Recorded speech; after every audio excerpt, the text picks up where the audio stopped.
মৃত্যুর পরে কি হয় জানুন কবর থেকে আখিরাত পর্যন্ত সম্পূর্ণ সত্য। মৃত্যু একদিন আমাদের সবাইকেই এর স্বাদ গ্রহণ করতে হবে, কিন্তু কখনো কি ভেবে দেখেছেন মৃত্যুর পর ঠিক কি হয়? পার্ট 1, মৃত্যুর মুহূর্ত। যখন মানুষের মৃত্যুর সময় আসে তখন ফেরেশতা মালাকুল মৌত তার রূহ বের করে নেন। ভালো মানুষের জন্য এটি সহজ হয়, আর খারাপ মানুষের জন্য কঠিন হয়ে যায়। পার্ট 2, কবরের জীবন, বারজাখ। মানুষকে কবর দেবার পর শুরু হয় এক নতুন জীবন, যাকে বলা হয় বারজাখ। এখানে দুইজন ফেরেশতা, মুনকার ও নাকির, প্রশ্ন করেন। এ, তোমার রব কি? 2, তোমার দিন কি? 3, তোমার নবী কে?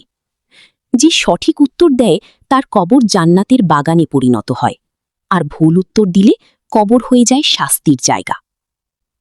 পার্ট 3, কিয়ামতের দিন।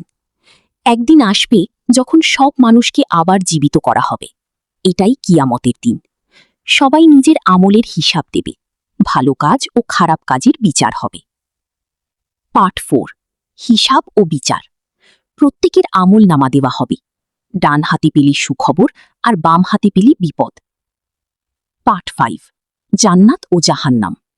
যারা আল্লাহর পথে চলেছে তারা যাবে জান্নাতে, শান্তি, সুখ আর চিরস্থায়ী আনন্দের জায়গা। আর যারা অবাধ্য হয়েছে তারা যাবে জাহান্নামে, যেখানে রয়েছে কঠিন শাস্তি। শেষ কথা, মেসেজ। এই জীবন খুবই অল্প সময়ের। আমাদের উচিত ভালো কাজ করা, নামাজ পড়া এবং আল্লাহকে ভয় করা, কারণ মৃত্যুর পরের জীবনই আসল জীবন। আপনি কি প্রস্তুত সেই দিনের জন্য? আজ থেকেই নিজেকে বদলান।